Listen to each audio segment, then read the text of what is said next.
السلام عليكم، ان شاء الله تكونوا كامل مليح. قبل ما نبداو كالعاده صلوا على النبي عليه الصلاه والسلام.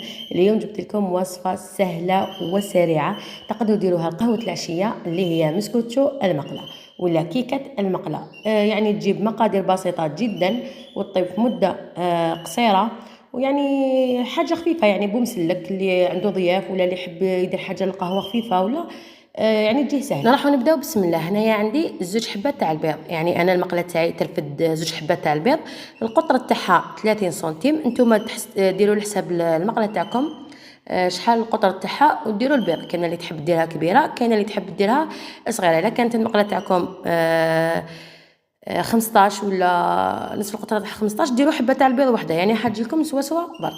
هنايا درت زوج حبات تاع البيض، درت 3 ملاعق تاع الكاكاو ونصف كاس تاع الزيت ونصف كاس تاع الحليب. هنا للاسف تحذف لي المقطع. عندي هنا ملعقه تاع الفانيلا كما قلت لكم، زوج حبات تاع البيض، نصف كاس تاع السكر، عفوا 6 ملاعق تاع السكر، نصف كاس حليب، نصف كاس زيت، 3 ملاعق كاكاو، ملعقه عطر الفانيلا.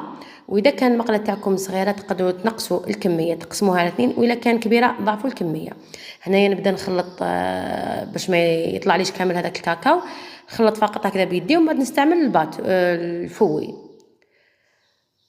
اللي حبت تستعمل عفوا الباتو تستعمل، انا استعملت غير هذا الفوي فوالا، ولا هذه اليده تاع الباتور. نخلط مليح. هنايا نروح نجيب الفارينه والخميره الحلويات. هنا ندير بالملعقه عفوا الفارينه باش نشوفوا شحال تجينا من الملعقه. هنا درت 4 ملاعق اولا، ومن بعد درت ساشيه تاع خميره الحلويات، نستعمل ساشيه ونص. هنا زدت ملعقه تاع خميره الحلويات، كما على بالنا ساشيه تاع 10 غرام فيها ملعقتين تاع القهوه.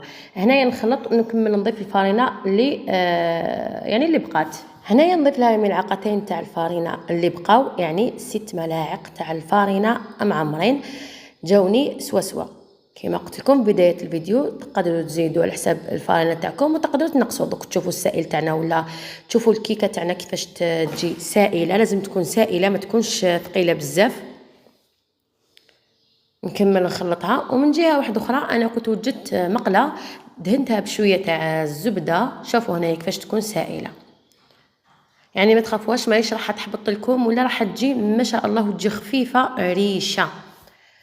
هنايا نفرغ المقله عفوا الكيكه تاعي في المقله ولا المسكوتشو تاعي في المقله. هنا كملت مشيتها شويه باش تمشي لي مليح في المقله، وخبطتها باش يخرجوا كامل هذوك الفقاعات.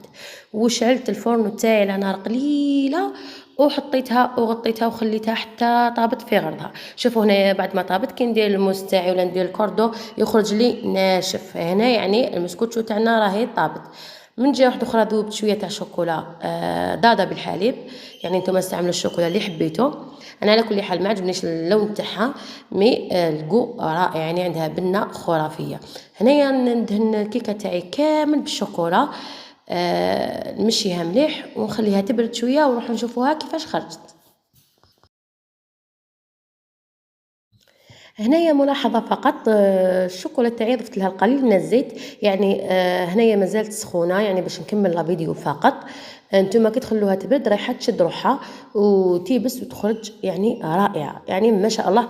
اللي ما عندهمش الكوشه ولا اللي ما عندهاش الفور ولا تقدر تطيبها وتفرح ولادها، تجي خفيفه ريشه. هنا شوفوا كي نرفدها معاكم تشوفوا كش تجي خشينه، يعني السمك تاعها رائع، ما حبطت ما والو، خرجت ما شاء الله.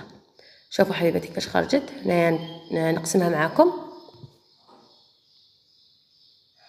بالنسبه للكو تاعها يعني السكر تحكموا فيه كما حبيتوا، لا حبيتوها تكون حلوه بزاف تضيفوا لها تزيدوا لها السكر، الا حبيتوها تجي متعادله ما تضيفوا لهاش 6 ملاعق يكفوا. انايا 6 ملاعق مع الشوكولا الحلوه جاني الذوق تاعها متعادل وجات رائعه.